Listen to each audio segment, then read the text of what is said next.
రాజ్యాన్ని ప్రశ్నించినోడే సత్యన్న రాజులను ఎదిరించినాడే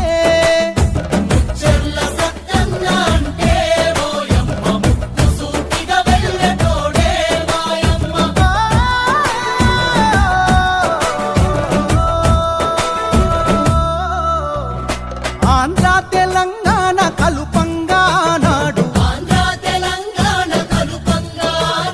కుట్రలను పసిగట్టి ఉప్పెనైలేసిండు బద్దాని గర్జించినోడే సత్యన్న ధిక్కార గళమెత్తినా